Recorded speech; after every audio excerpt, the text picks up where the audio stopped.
Skuad Garuda dijadwalkan menjalani latihan kedua di Jakarta menjelang laga penting melawan Tiongkok di kualifikasi Piala Dunia 2026 zona Asia.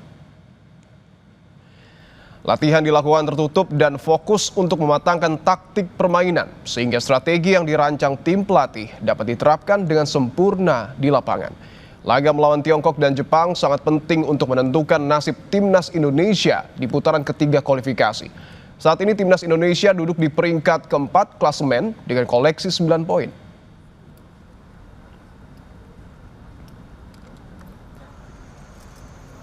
Timnas Tiongkok sudah tiba di Indonesia Senin malam melalui Terminal 3 Bandara Soekarno-Hatta, Tangerang, Banten. Pelatih Tiongkok Branko Ivankovic membawa 25 pemain, 3 diantaranya merupakan pemain naturalisasi. Saat ini Tiongkok berada di dasar klasemen grup C berbekal 6 poin. Mereka harus memenangkan 2 laga tersisa jika ingin lolos ke babak keempat kualifikasi Piala Dunia 2026 zona Asia. Sementara itu penjaga gawang Emil Audero Mulyadi berpeluang menjalani debut bersama skuad Garuda sebab Martin Pas yang selama ini menjadi kiper utama harus absen karena akumulasi kartu kuning. Emil Audero mengaku tidak gugup dengan kemungkinan debutnya di timnas. Ia hanya ingin fokus dalam melakukan persiapan dan berharap bisa tampil baik jika benar-benar diturunkan saat timnas menjamu Tiongkok. Ia menegaskan siap memberikan 100% kemampuan saat bermain untuk timnas. Begitu juga dengan pemain lain yang menghuni skuad Garuda.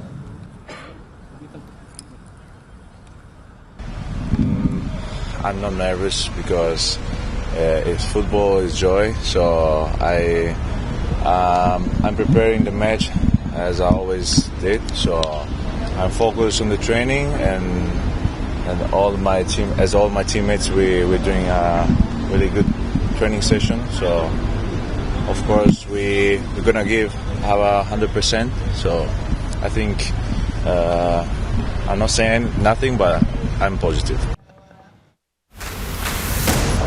Pelatih timnas Patrick Kluivert mengirimkan pesan tegas ke Tiongkok sebelum berduel di laga ke-9 putaran ketiga kualifikasi Piala Dunia 2026 zona Asia di Stadion Utama Gelora Bung Karno, Jakarta, Kamis malam. Kluivert mengingatkan Tiongkok berhati-hati saat bertandang ke markas skuad Garuda. I think the most important thing is that how we are playing. They need to look at us because we are playing at home. We have to play dominant game, and they have to, be careful of us. And we, of course, don't need to underestimate our opponent. But I think that China needs to be aware what we bring to the table. Pelatih Tiongkok Branko Ivankovic pantang pesimistis meski timnya berada di dasar klasemen grup C kualifikasi Piala Dunia 2026 zona Asia. Branko percaya diri timnya bisa menang melawan Indonesia. I'm coach and I'm always optimist. If we are playing against Indonesia, Brazil, or I don't know who.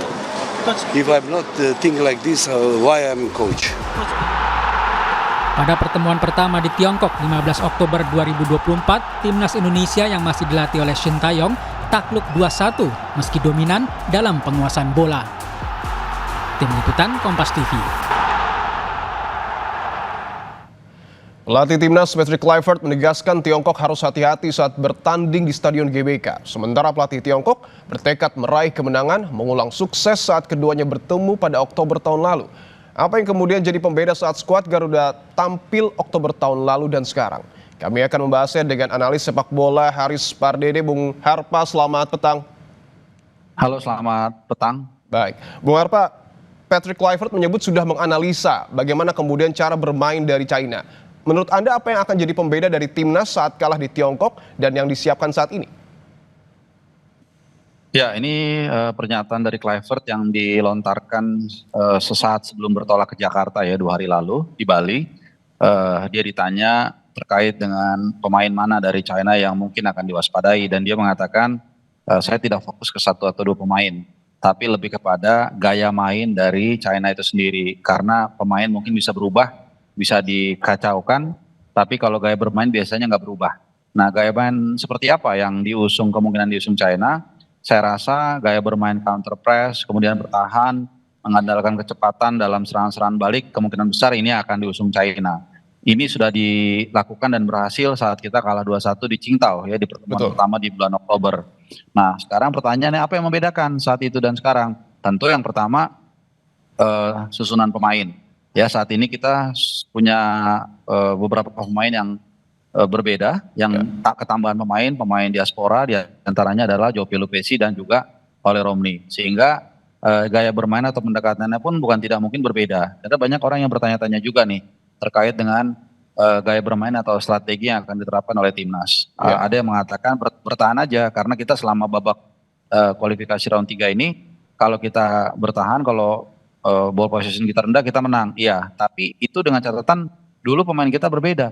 Ya seperti yang tadi kita singgung, tidak ada Joe Pelupesi, tidak ada Ole Romney dan juga belum ada Kevin Dix. Sehingga kalau ditanya nanti apakah sama-sama mau bertahan, saya rasa kayaknya enggak. Walaupun Alex Pastoor ini memang tipikal yang pragmatis. Ya tapi saya rasa kita akan mengambil inisiatif menyerang. Ya kemudian kita punya Ole Romney yang clinical, dan kalaupun ada counter kita punya Joe Pelupesi. Yang tentu ini tidak main saat kita kalah dari Cina di pertemuan pertama. Artinya Anda meyakini bahwa pelatih Patrick Kluivert akan mengusung skema permainan ofensif meskipun bisa dikatakan permainan nanti melawan Tiongkok ini akan menjadi laga yang kemudian cukup menentukan. Ya itu tadi ya, karena kalau menentukan dan kita harus menang kan berarti harus cetak gol. Ya kan kalau kita nggak cetak gol kita nggak mungkin menang, nggak bisa menang kan seperti itu. Jadi dan kedua kita main di GBK ya, di pertemuan pertama kita kan main di Qingdao, satu stadion kebetulan saya di sana juga, itu merah semua pendukung China, pendukung tuan rumah, dan memang mereka luar biasa kompak saat itu. Nah sementara saat ini kan kita akan merah juga nih satu stadion, tapi GBK akan mendukung Tom Haye dan kawan-kawan. Jadi banyak sekali perbedaan dibandingkan pertemuan pertama ya, di mana kita nanti atau 2 hari lagi kemungkinan besar akan bermain lebih menyerang dibandingkan pertemuan pertama. Artinya perbedaan yang paling akan terlihat Bung Har, Pak, pola permainan antara pada saat timnas dilatih STE dan Patrick Kluivert ini apa? Karena kan pada saat melawan Tiongkok Oktober lalu cukup ofensif permainannya. Saya pikir perbedaannya nggak banyak perbedaan ya, tapi lebih kepada melihat situasional aja begitu. Saya pikir lawan Australia misalnya, kita justru saatnya kita bermain counter press, kita malah bermain ofensif. Akhirnya kita kena counter kan, dan akhirnya kalah 5-1. Namun kemudian kita perbaiki ya saat menghadapi Bahrain, dan kemungkinan besar ini juga masukan dari Alex Pastoor ya kalau saya boleh berasumsi. Kemudian kita bermain dengan pragmatis. Ya, karena apa? Karena lawan Bahrain ini sebenarnya levelnya juga berbahaya. Mereka saat itu baru saja menjuarai Gulf Cup dan baru saja cuman kalah 0-2 dari Jepang.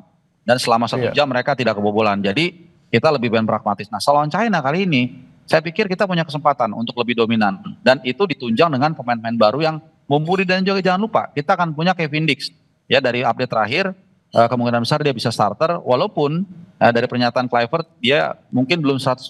Tapi saya pikir mengacu pada 2 pertandingan terakhir, dia main 45 menit atau mungkin sampai 50 menit lah. Lalu pertandingan kedua main 70 menit. Jadi artinya paling tidak dia lawan China bisa starter, dan mudah-mudahan dia bisa menjaga keseimbangan di lini kanan, sisi kanan pertahanan Indonesia. Baik, kita semua berharap bahwa nanti hasil pertandingan antara timnas Indonesia melawan timnas Tiongkok pada Kamis mendatang akan memberikan hasil kemenangan untuk timnas kita. Terima kasih analis sepak bola Bung Haris Pardede atas waktunya.